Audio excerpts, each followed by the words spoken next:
this time, we will take public comment on this item. And I did have Paul Glennie that was signed up, so we'll start with you, sir.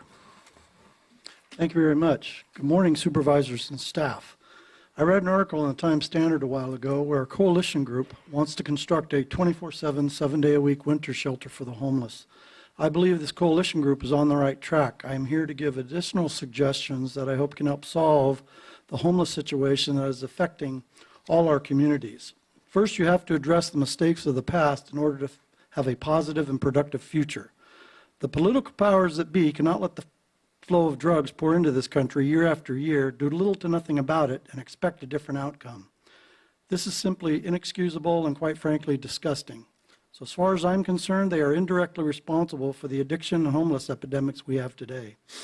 That being said, I believe you cannot build anything unless you have a solid foundation. Part of that long-term building process starts and ends with someone's self-esteem, self-worth, and dignity. We're at a point in time where too many of our young people are choosing not to participate in work in the normalcy of everyday life. They have given up. Thus, our younger generation have become dependent instead of being self-reliant. Each city, their local groups, agencies, and communities are trying to do their part, but at this point in time, the problem is too large for them to handle, so it's not working. To help someone simply exist is not really helping them or society at all. In fact, you are perpetuating the problem. Ladies and gentlemen, we are only putting a Band-Aid on what is already a severed artery. So how can we as a community, a state, and a nation help solve this epidemic? By spending our tax dollars on building solutions instead of ones that have cracked foundations. What do I mean by that? Create programs that have successful foundational solutions. First and foremost, we need housing. It would be the building, purchasing, or redesigning of an existing facility. An example of this would be the old Kmart building. So who do we help first? We must help those who cannot help themselves, which is the mentally ill and children. The mentally ill individuals are not only in danger to themselves, but to others as well. And if we can help the children right away, there is a good chance of them becoming self-confident, self-reliant, self-sufficient, and above all, become productive members of society. Housing and the treatment must come first. The only way to get housing is to get funding. This can be done through public, private, and corporate involvement, but it cannot work without the participation of our local, state, and federal partners. The private, state, and federal sectors can donate buildings and/or land. Long-term funding can be done through local and corporate sponsorships along with family foundations and trusts. I believe for businesses and corporate entities to be involved in such a project, there must be some benefit. State and federal tax incentives must be applied to each business and corporations that want to take part in this humanitarian effort. The more they participate, the greater the tax benefit. The burden should not be totally on the backs of the tax-paying citizens. Remember, the goal is for everyone to build their own solid foundation, capturing their self-esteem, self-worth, and dignity. We have and are currently wasting time and money on programs that do not, I repeat, do not work. Sir, the 3-minute timer just went off, so. Can I say one last thing? We're actually, yeah, if you could pass us the hard copy, we can read that for you. If you can give us your original, we'll make a copy and you can... Oh, I'm fine. I got it on computer. Okay, great. Thank you. Great. Thank you for your time. Thank you.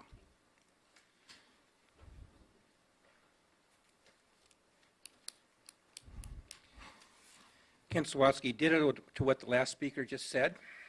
Very reasonable assessment. And I do agree with the site. The Kmart site is an exceptional site. Rex doesn't like that site, but a lot of it's out. The back area is all out of the coastal zone. Not that you would be using the Kmart building. Maybe part of it could be used, partitioned off. Maybe there's facilities that you can incorporate. The whole front of that property was designed for a bunch more expansion, which within the coastal zone could be used for new construction for the county if that was necessary to offset your back section. For those of you who don't attend the meetings, Rex had a term instead of expedite, expedite, and we define that as being way faster than expedite. So we should expedite these processes. To do so, I made an initial assessment of some of your sites, and the Kmart was a prime one that looked like it had the potential. The other assessment I did, how do we do modular housing? Well, I went up to Hoopaw Tribe because they have a very large modular housing unit up there that is not being used whatsoever. They're looking for people to use that. Now, there are some constraints there. This has a choke thing. We can only bring out smaller units, not the regular size ones, but those can be easily designed. My son over in Australia does mining camps, and those are designed for that. We have a willing workforce that's willing to go there and work there. The jobs Rex talked about, contractors could be put together, most likely work with union crews. They could tune this thing up and make this a very viable thing, not only for the homeless issues, but for FEMA qualifications, which are ADA compliant, whenever there's a fire down south. So it's kind of a win-win. I went up there on the same day, I think to talk to the tribe members up there, and I think Ryan was up there, Sundberg, but he was up there trying to get his opponent disendorsed and use whatever influence he could to have himself endorsed by the tribe, rather than addressing the point like I went up there for, which I think is to solve the problems. So I strongly suggest that you consider reaching out to the tribe. I haven't had any, I tried to get Ryan to cooperate on this before, probably 4 years ago on this, didn't seem to be interested, probably still isn't now. But this is the solution to our problem. They can build and put together modular tip-ups for anything you want, the little houses, the tiny houses, any structure you want to design can be done. And of course, the funding can be, it's tribal preference. If we get them FEMA qualified, we could be moving them all out of the area if we had an inventory there. So it's just something you should look at. We don't have an economic development department that looks at these things. You really need to get somebody involved here who will address those kind of problems so the rest of us who are trying to problem solve and have the desire and money to work with the people in construction can have a site to do these kind of projects. Let's think outside the box a little bit. Let's throw some spaghetti against the wall rather than, I guess we have, what, $6 million, whatever, back in New York City of Headwaters Fund that could be lent, that's at 2%, that could be lent for this to the construction development projects of this nature. Now, I might, Estelle was trying to think what the number was there. Something like that. And it needs to come back here. It needs to be put to work for these kind of causes. Thank you for the opportunity to speak. Welcome. Hello again, Martin Monroe again, and I'd like to give you my phone number if I could, 707-273-9918. I would be interested in volunteering my time and effort to work on any voluntary committees or boards you might set up for homelessness. I'm also a founding member of the North Coast People's Alliance, and we're already working on these kind of things, and that's why we started the organization. We have so many problems in existence today, it's just overwhelming. Something I don't hear people talking about, and a lot of great ideas on what we can do for homelessness. I hope you know that there are a lot of people out there who don't want to live in a mission, who don't want to live in a small, tiny house. They want an opportunity to move ahead in life like we should be able to. Something we're not talking about, and it's a real serious issue, is the real estate market.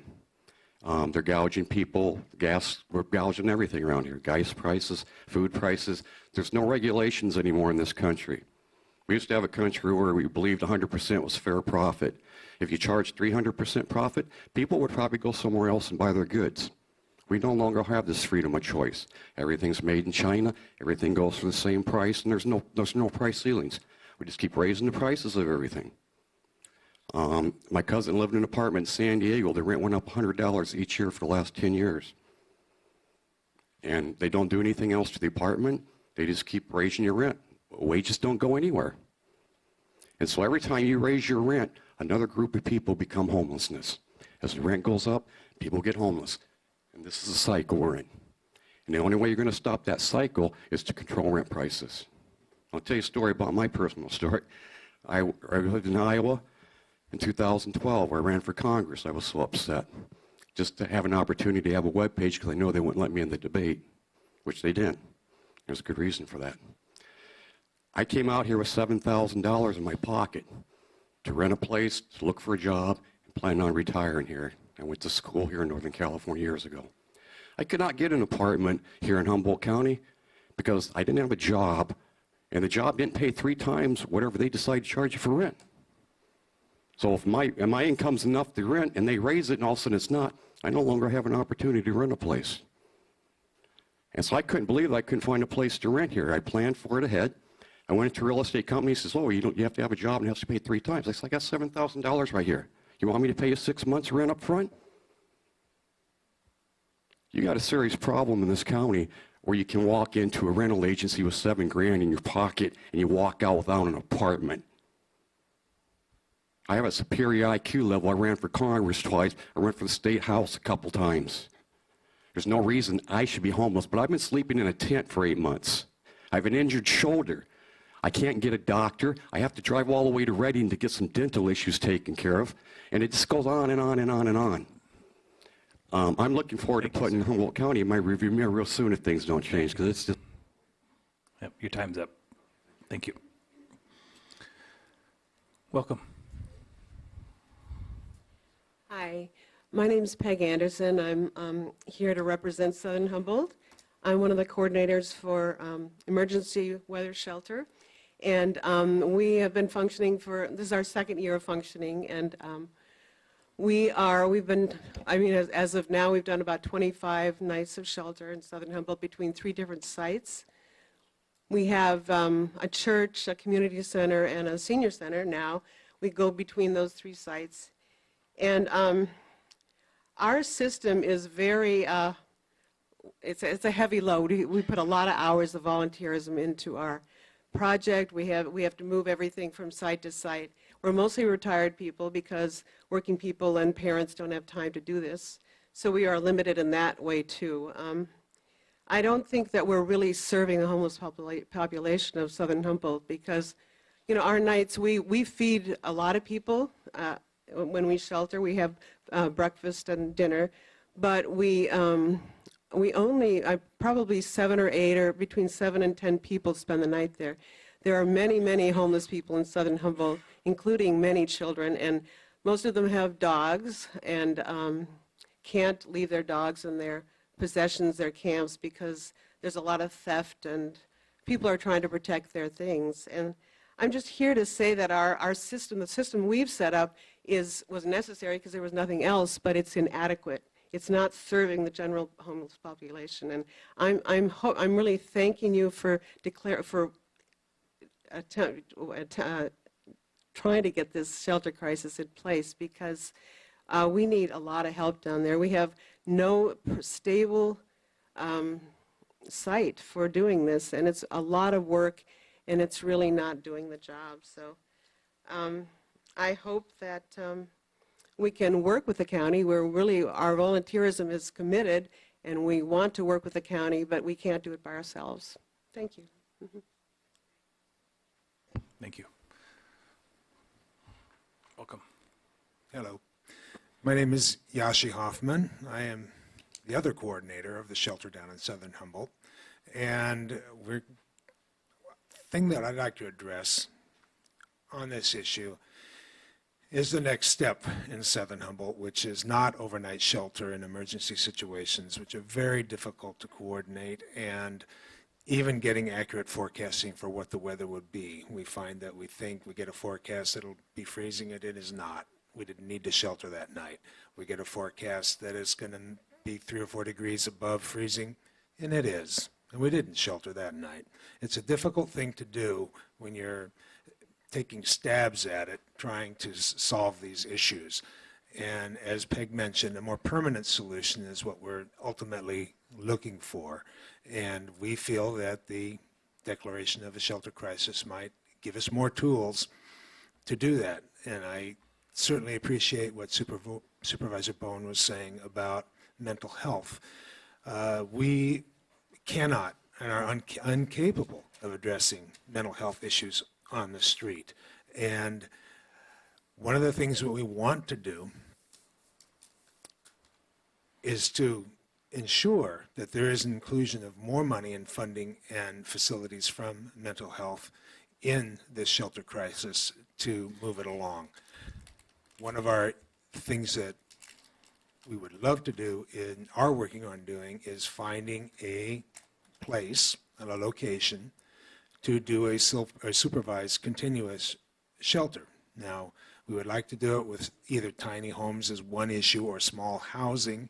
We've been to many sites in Oregon that are doing it now and see what works best and what doesn't work so well. These would be fenced, they would be monitored, they would be drug-free, they would be alcohol-free, and the whole goal would be incorporating DHHS and any other service, even family service, into this facility to provide the tools that people need to regain their dignity and their place in the world, where they can have a safe place to stay, know that the things won't be stolen.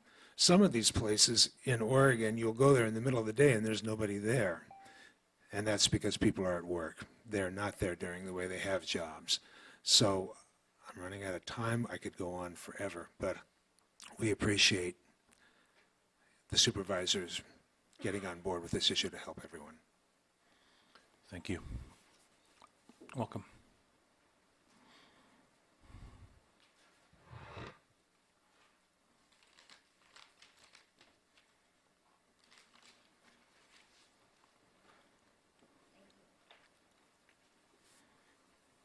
Good morning, supervisors. Whoa. CAO, County Council. Yashi basically just described AHA's model and working with everyone and doing basically the same thing. There's a lot that could be said. My concern today, probably more than anything else, is the formation that the declaration of a shelter crisis is essential, and yes, declare a shelter crisis, and then develop an affordable housing trust fund that makes shelter for all homeless people the highest priority, and state up front in the formation of the trust that it's intended to first and immediately address the unmet needs of those who are without legal safe places to be, those who fall into that huge gap that Connie Beck and Sally Hewitt described to you a few weeks ago, and that everyone else has mentioned also. 2/3 of the homeless people that are out there, there's nothing that they can obtain for housing or services. There's nothing. So we can talk about bricks and mortar, and we can say in there that the criteria or the priority for the criteria is bricks and mortar. But until we're willing to create some innovative, creative alternatives and write that into the proposal, because I've been doing a lot of reading on housing trust funds, and that's the place to put it. You put it up front. You write it into the document. And as well, the duties that you want that committee to do, you write it into the document. This one is very weak. It says, review, maintain, be familiar with, provide a forum. Those things are not actionable items. There needs to be stuff in there that says you will apply for and you will do some actionable things. And so what I'm saying to you is this isn't going to get us very far down the road. And I say that very sincerely. I want to work with you. You said you wanted to work with us. We want to work together. But let's do that without 3 minutes of talking to each other like this. It doesn't work. And so what we really need to do, I will ask you, rather than make a decision today on what you have in this proposal, is put it off until it can be actually developed and flushed out into something that's actually going to address the highest need we have in our community, which is the unmet need, that huge gap. Because once we start doing that, and that's not to say brick and mortar isn't important. It is. It's very important, and we need it all down the road. We need to put people into places. But if we don't do something to address the immediate needs, which are the things that are costing us money, you've heard every professional, many professionals come here and everybody talk about the gap and the problem with services and people dying and everything else. That is not going to change. That is going to continue, and we're going to continue to exacerbate our problem until we put that up as the priority for the Community Housing Trust Fund, because that's what it's supposed to do. It's supposed to meet the unmet needs of the community. I've done a lot of research on it. So can we please try to do that? We're all willing to work with you and work hard. We just have to do this in a way that we can make something happen that will actually work. Thank you. Welcome.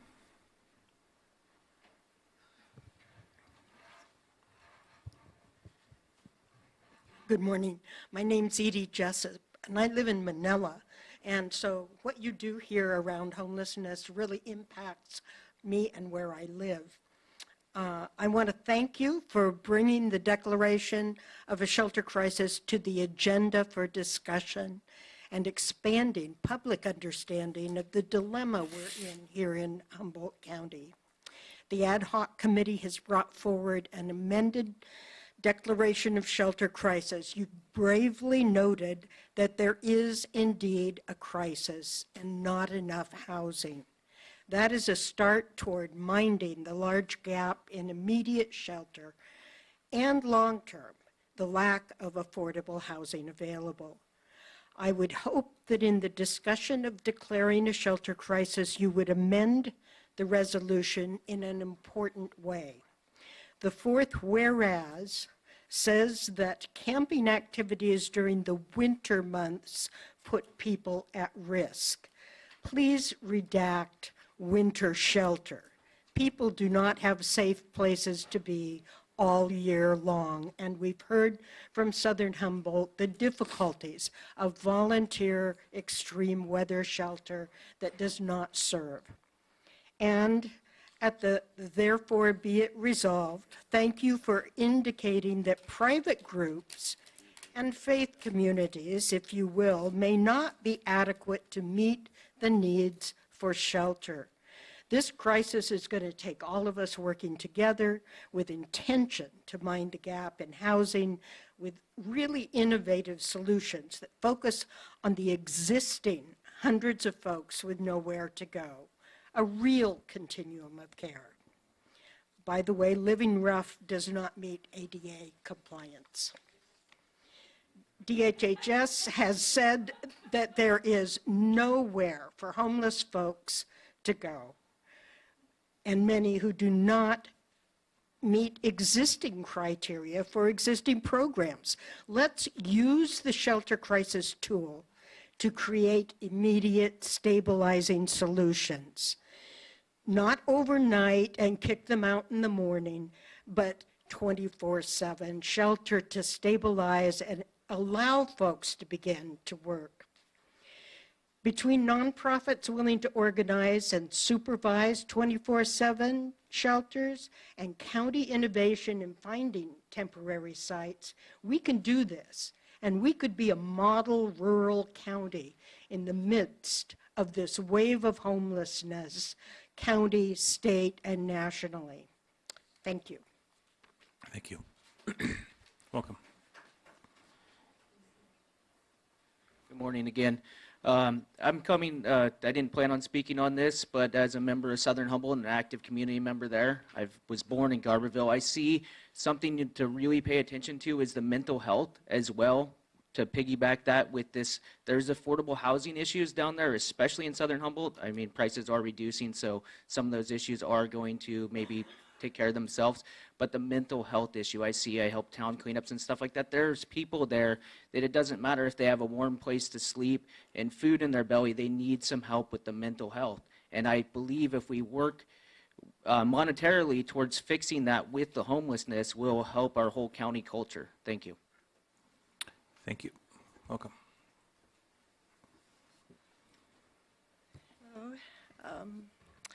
So in 2014, your housing element had the first two implementation members were a housing trust fund and pursuing funding for housing programs. So thank you very much for doing this today. The other thing, I wanted to make some suggestions for your resolutions and things here. 2 years ago, you passed a joint resolution adopting the homeless strategy and implementation plan, phase 1, and the model of housing first is a policy for reducing homelessness. Housing First is a proven model, addresses also the issues of mental health, substance abuse, all that. That is the model for the situation that you have now, we have now.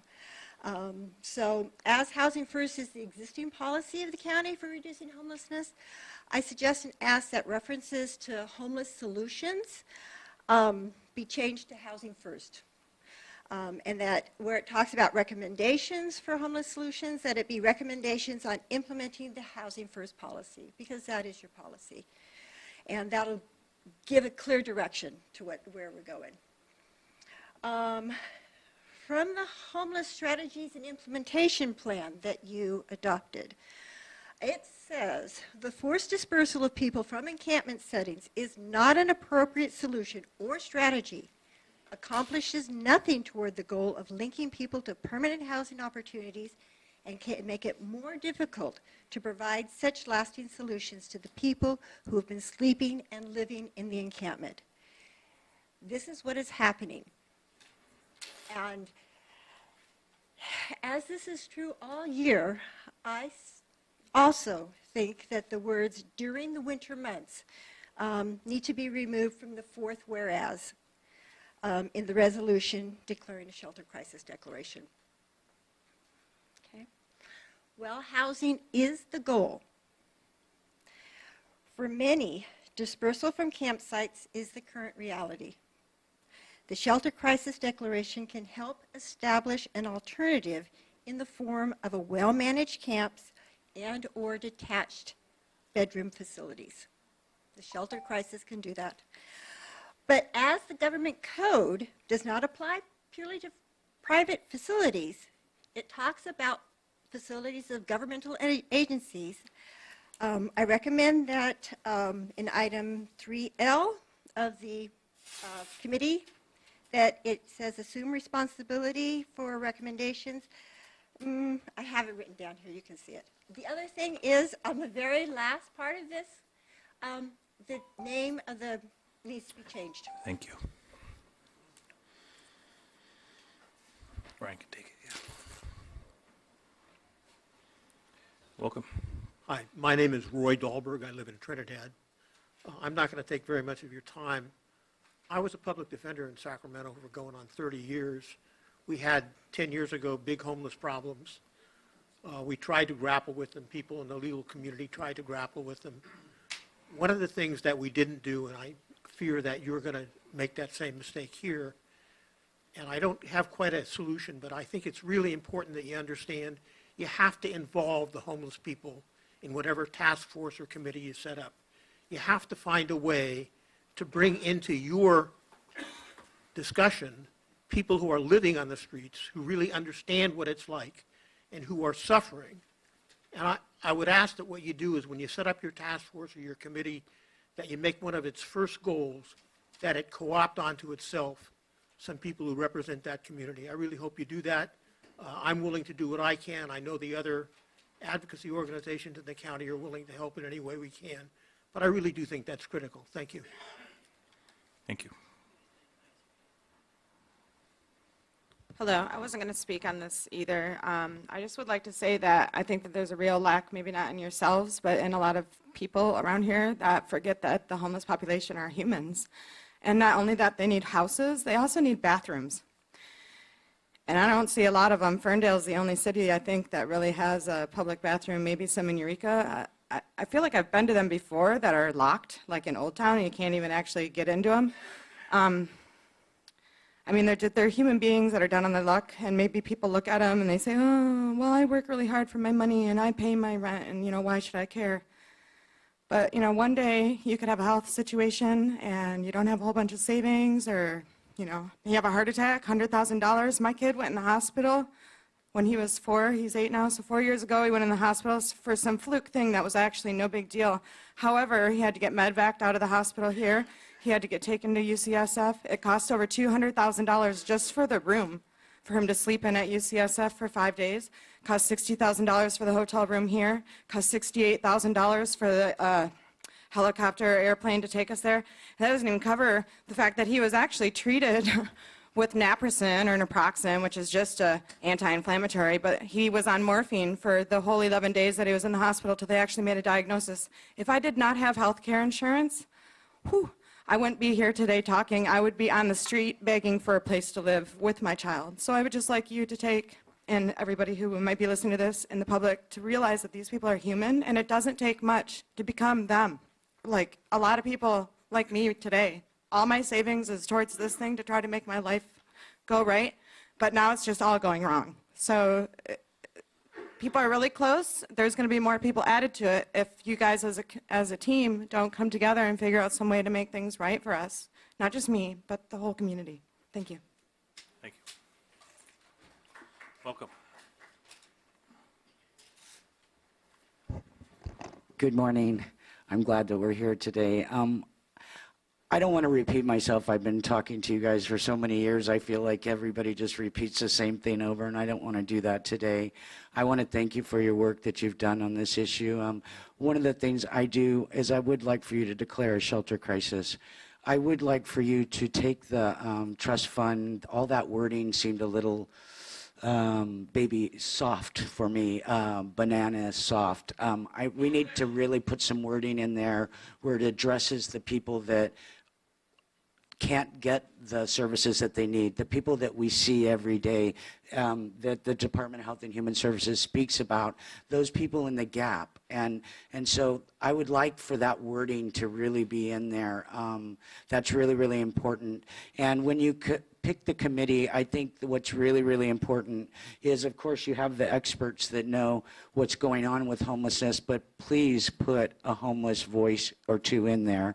It's really, really important. People work with homeless, but they don't understand homelessness, and they don't understand some people don't, Rex. They work with them, but they don't. And I just ask that voice be in there, because you know how important it is. It's how we get things done. And I appreciate you, Rex, and what you're doing. So I just feel like that voice, that homeless voice, has to be there. They've endured it, they've lived through it, and they have something to educate us with.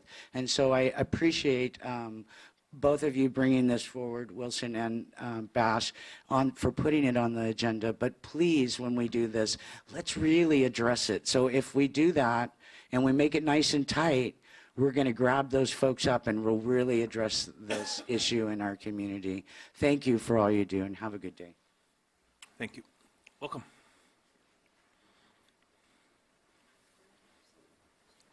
And those of you in the back, can you move up just a little bit? We're trying to keep this exit clear. The fire marshal's been on us. Thank you. I don't want to get in trouble. Welcome. Good morning, Mr. Chairman, ladies and gentlemen of the board, Madam CAO, ladies and gentlemen of Humboldt County. Homelessness is just one piece of my puzzle. Mental illness is just another piece of my puzzle.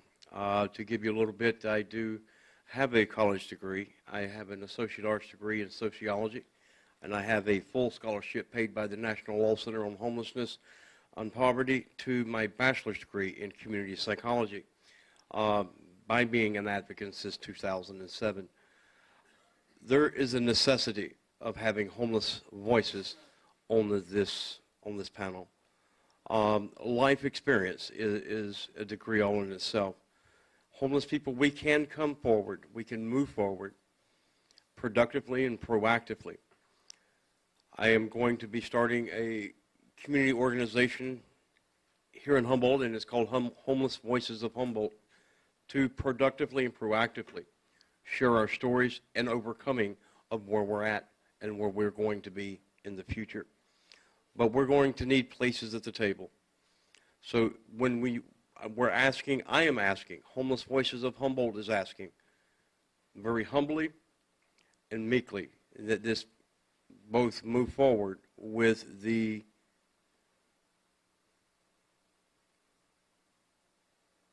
asked items, that being homeless people on this committee and a shelter declaration. Thank you for your time, your concern, and your consideration on this matter, and please have a good day. Thank you. Welcome. So much to say in so little time. Like everybody else, I thank you for your efforts.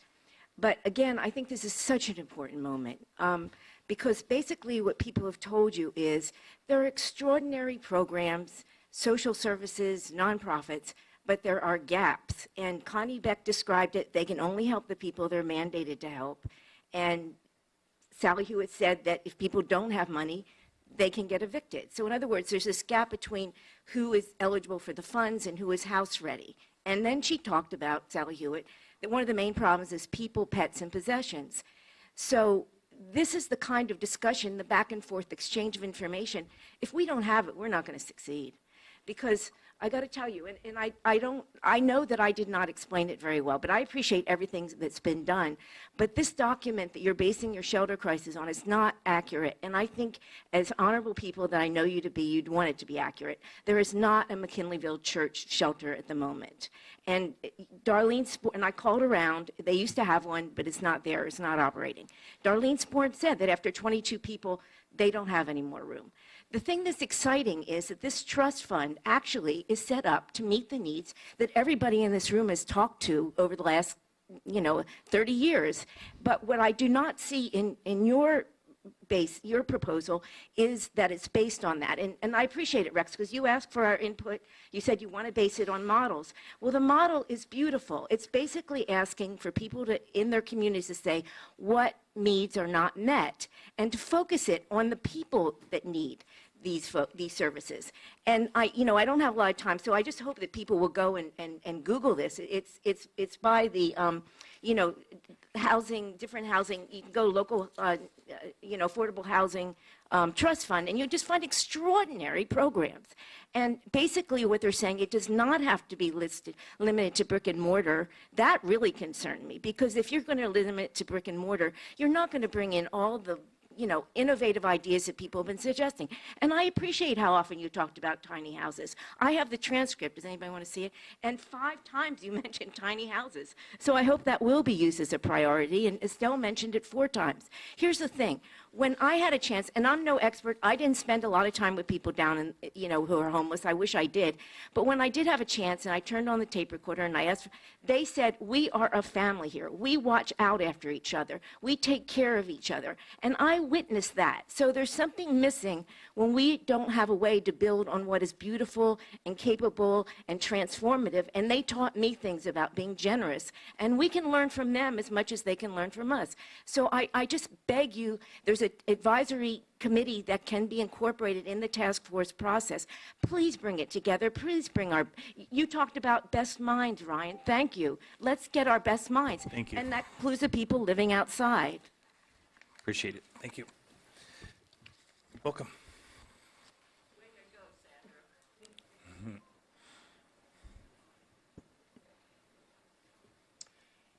Chair, members of the board, I'm Lance Morton. Lift your microphone up. Rex, lift your mic. There we go. Lance. Oh, there we go. I grew.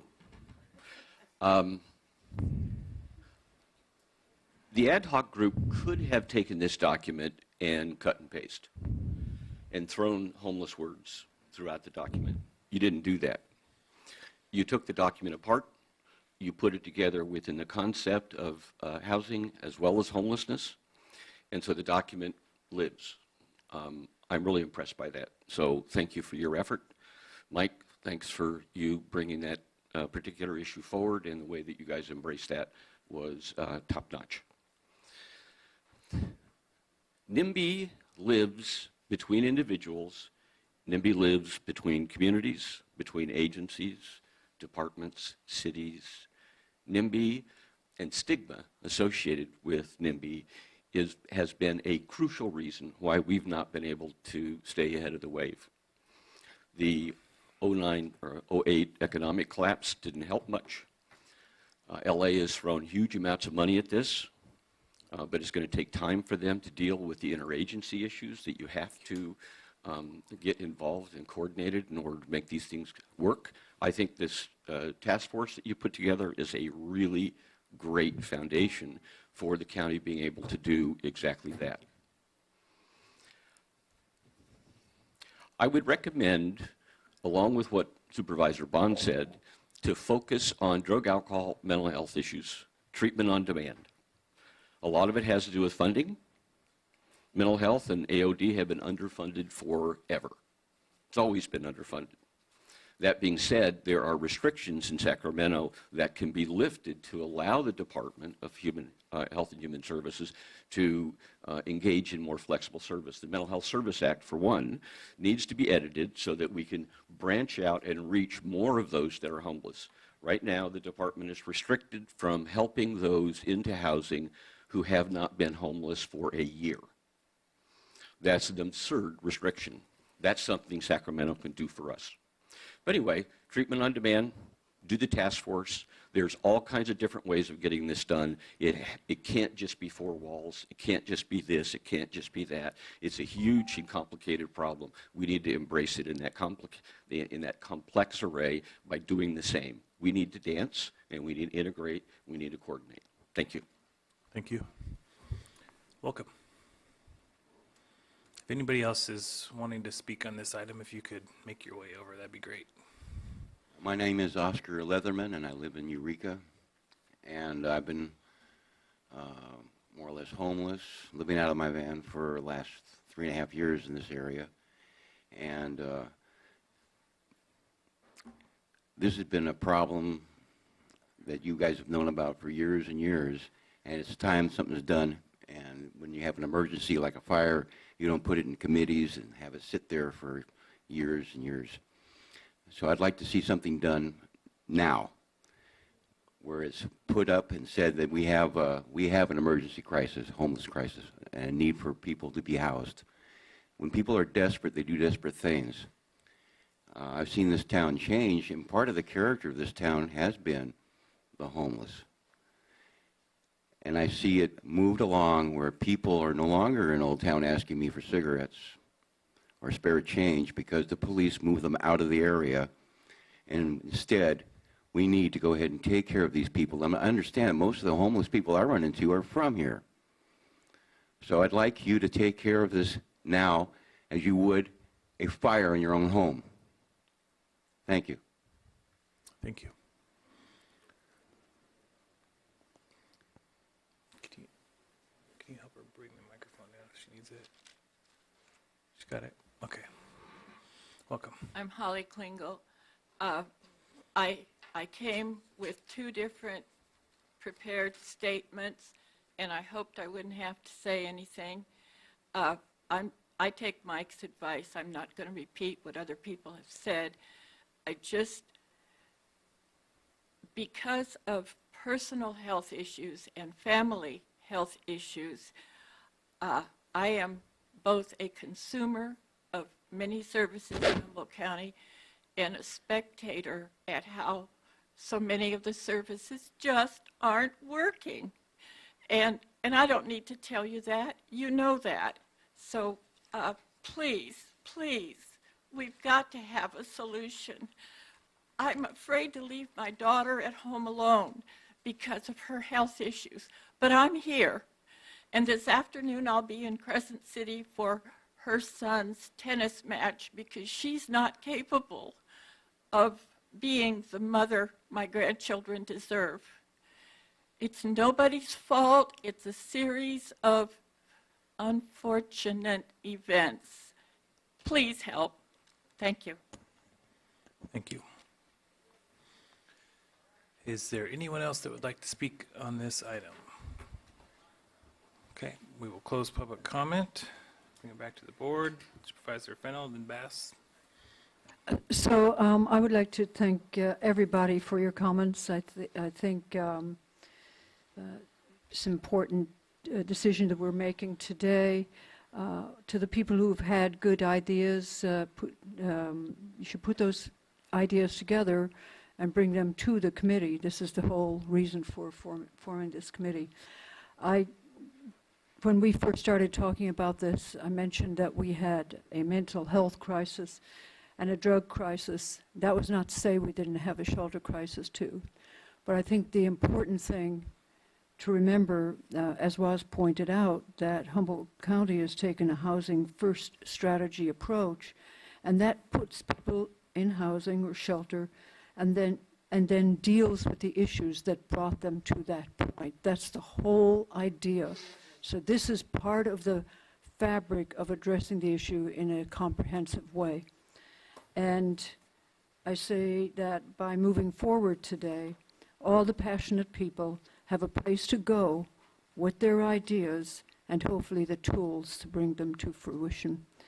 And with that, I would like to move that both resolution establishing a housing trust fund and homelessness solutions committee and a resolution declaring the existing of a shelter crisis in accordance with Government Code Section 8698, 8698.2. Second. Then I can comment. All right. So I appreciate what Supervisor Fennell said. One of the things I wanted to clarify is it's not just brick and mortar. It says an emphasis on brick and mortar, but to me, the way I'd like to see this housing trust fund operate is having money to rehab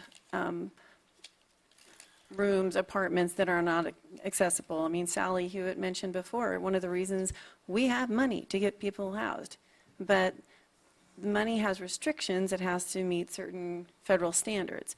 So a trust fund can, in fact, actually get several things, I think, up and moving fairly quickly. I'm looking at Sally. Yeah, okay. She didn't frown at me, so I think I was right on that. And I mentioned earlier about the this report that's coming out from the League of Cities and the California State Association of Counties. And it's not a policy paper. It's actually basically a toolkit of what is working in other communities. And some of that involves small houses. Some of it involves a lot of really different, interesting ideas. You know, and perhaps I don't know if this is appropriate, if we could put it up on the county's website when it does get released, or at least put a link to it somewhere, potentially, so then folks in the audience could take a look and see what you think might be workable in our community. So, you know, I think there'll be some good information in that. And I think I really appreciate the idea of having someone from the homeless community on the task force. And I think, as the supervisor who probably has the largest homeless community, I would be more than happy to have my 4th district representative be someone from the homeless community. So I got a few of you in mind already. So that's all I got to say. So, yeah, I was thinking about that one also, and that the public speakers did make a good point, and I think there should be someone who is experiencing homelessness or just out of it, that I think that would be a very valuable perspective. I'm wondering that Humboldt Housing and Homeless Coalition, if that would be the appropriate place to have that one come from, have them nominate somebody or add a member, I'm not sure. If they don't, I will. I want it to be so it's in the membership and not have to depend on, because we're not going to be here forever. I'd like to see that be carried forward. Supervisor Wilson? Yeah, I concur with Supervisor Sundberg on this. It would be nice if there was a specific seat delineated. I think that's what we were hearing. So if you can add that to the list, that would be great. Although, I mean, I'm not clear. That made me a liar. Huh? It doesn't. Well, at least I got the conversation started. Right, there you go. That would be my preference.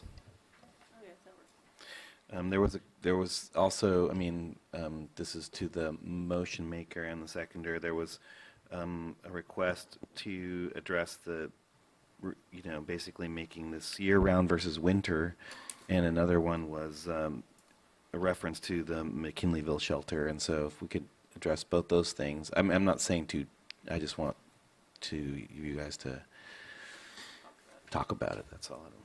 So I just did this with the McKinleyville one. I asked what the process is, and it has changed a little bit. We did have extreme weather shelter in McKinleyville that was part of one of that would move around in the churches. There was only a couple of people staying in them. So the McKinleyville Family Resource Center partnered up with Arcata House, and if people go to the McKinleyville Family Resource Center, they can get transportation to the shelter and back in Arcata. It's so there is services in McKinleyville. It's just provided in the next town. So, and they rotate it around the churches. So I think it's pretty close, but it is a little different than it used to be. I had a couple of questions. The Housing Trust Fund, and this is probably for Amy. If money is spent out of the Housing Trust Fund, do those, whatever we spend that money on, does it have to be ADA compliant as well?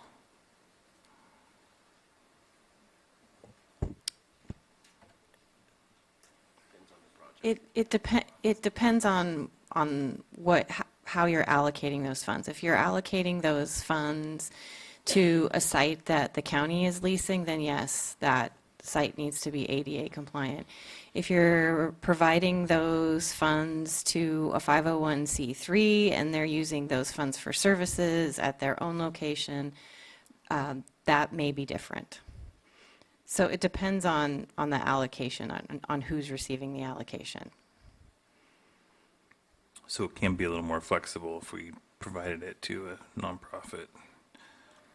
Okay. Super. And Mr. Chair, I mean, also those rehabbed, the facilities that could be rehabbed. A lot of that is ADA that's missing. So, I mean, I think there's an extra bonus there. We can fix up some, and some more people who have compliance issues can actually have their places available.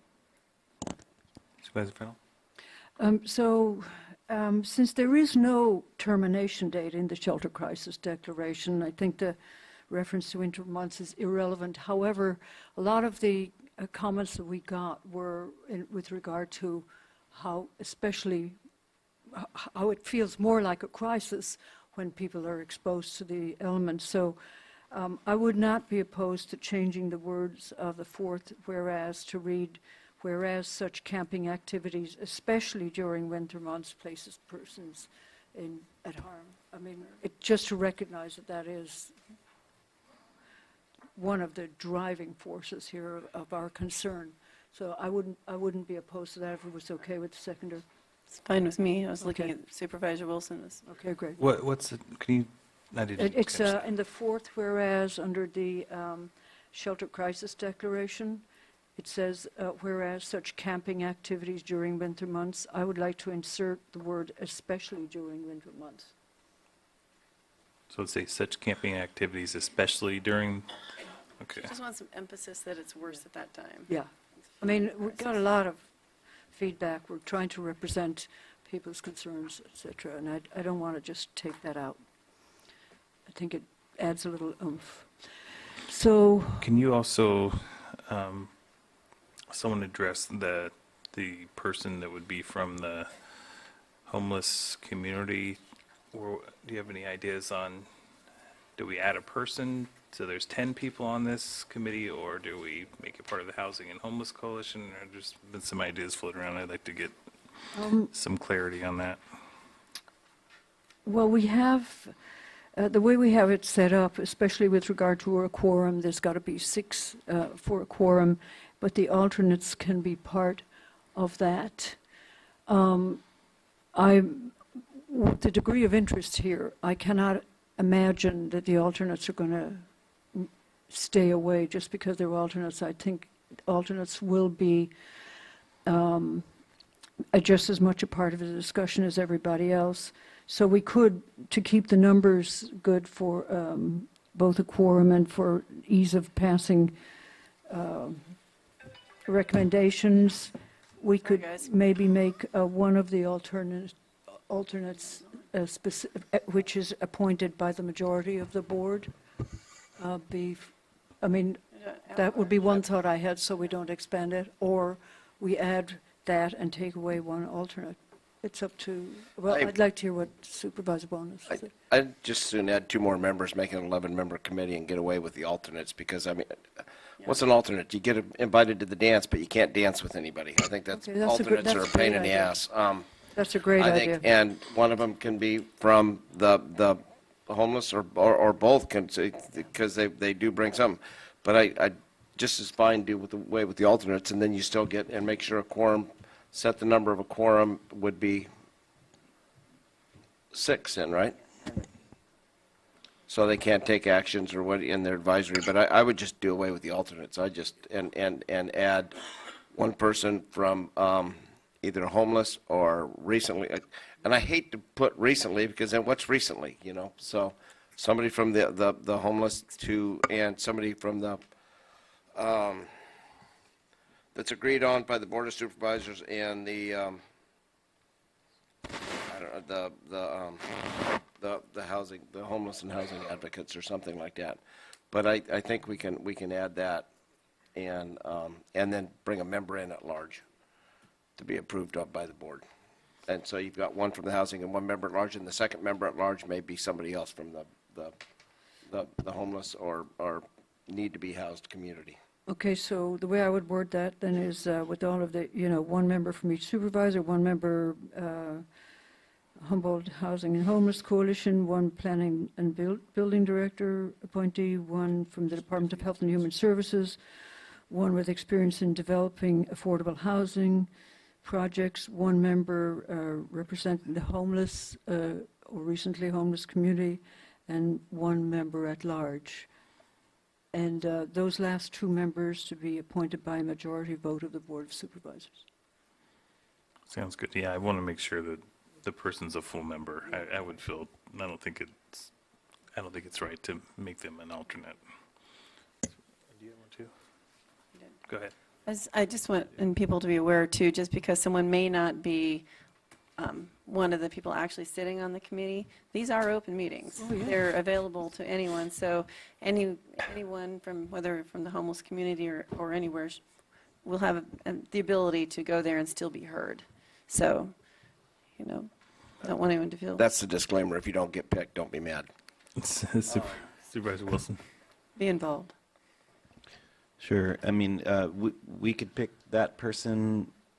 I think someone had suggested potentially someone from the Humboldt Housing and Homeless Coalition could be the arbiter of that. Do we want to be the arbiter, or do we want to relegate that to? We're going to do it. Okay.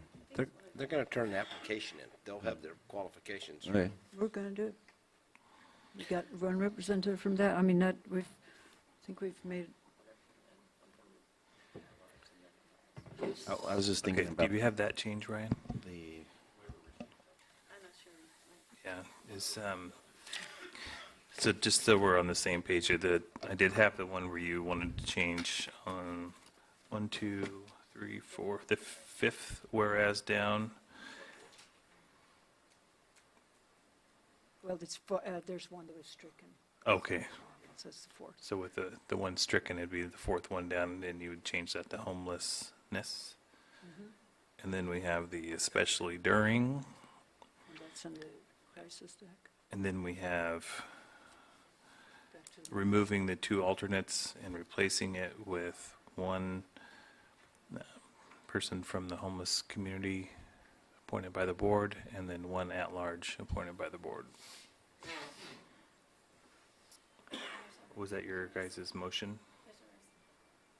Yes, I was just, I think Supervisor Wilson had a question, just making sure that that included someone by the Housing and Homeless. Yeah, that's Homeless on there. housing. That's Yeah, in it's there. no, that wasn't my question. Oh, My I was question I was whether or reading not lips from over they here. wanted to, or whether we wanted to abdicate that choosing to them to maybe simplify the application process. So it wouldn't be through an application process through us. It would just. No, we'll point Okay. Got that thing going.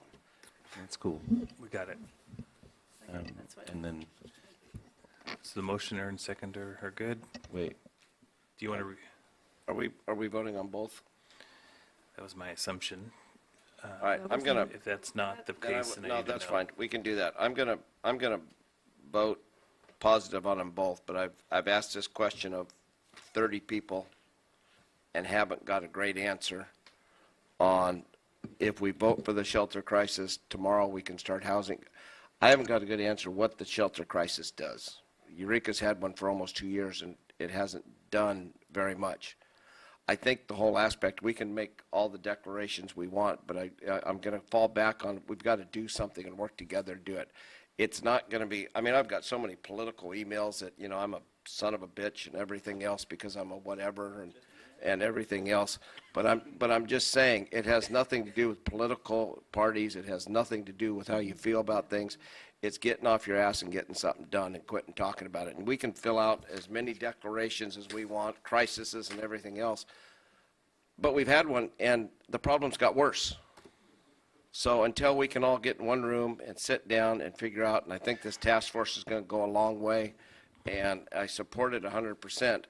But I have not, and I mean, I got a sheet of things that said we can take funding. If we declare this, we can take funding from other departments to finance the shelter crisis. That was number 22 on one of the sheets, and I highlighted that because I didn't know how many deputies we should take away or, you know, to do this, because then we're going to get another backlash, and you guys, this is going to be filled up. So I'm going to vote for this because it seems like more of a political football than it is actually going to create anything.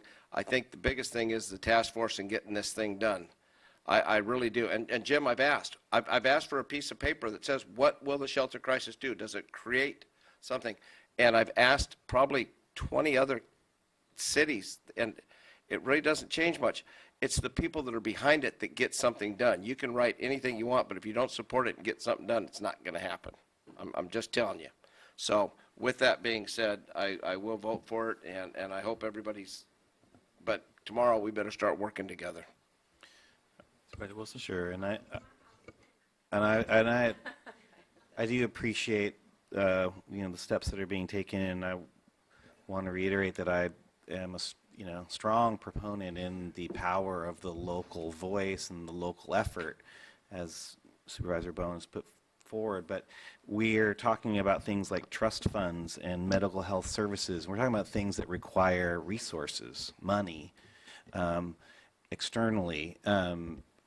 That we don't have the ability to put forward. And I know I've mentioned this before, but we live in a society that creates homelessness. And here we are, again, bickering a bit and about the strategy about how we can best allocate our meager local resources to do these things. We have income inequality is only getting bigger.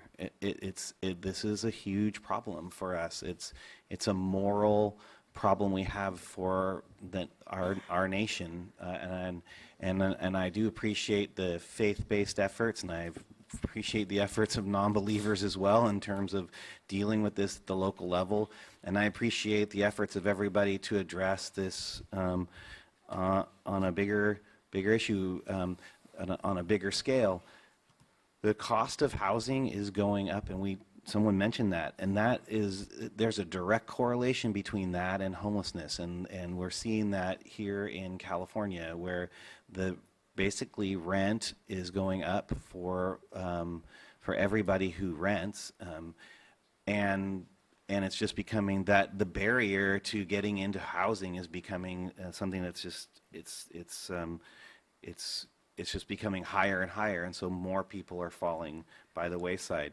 Our budgets, not just our county budget, our state and our federal budgets are moral statements. We're a country that spends more than the next 10 countries on military. This is on our military. This is a moral statement that we make, and it's up to us to not just work locally on these things, but to message up the ladder that these are immoral directions that we're taking in these things. And so I just want to be clear about that. But I'm grateful on the efforts that we're doing here today, and I want us to move forward in a positive way. Supervisor Fennell? I just want to honor the people with the feet on the ground, the local people, and the teamwork that it will take to move forward with this aggravating issue. I think I'm a lot more focused on getting it done locally, putting our minds to it, and creating our own models, because that's what we're doing here today. We're coming up with a Humboldt solution, and I hope that I wish everybody involved the best of luck. Okay. I think we all appreciate you guys putting in the time and effort into putting this all together. It looks like you guys spent a lot of time on it. Appreciate staff's help as well. So with that, all those in favor, please say aye. Aye. Opposed? Abstained? Okay. Motion carries unanimously. Okay. Mr. Chair, can we have a brief break, like 5 minutes? I'm going. I believe we're headed into closed session. Is that correct? Okay, good.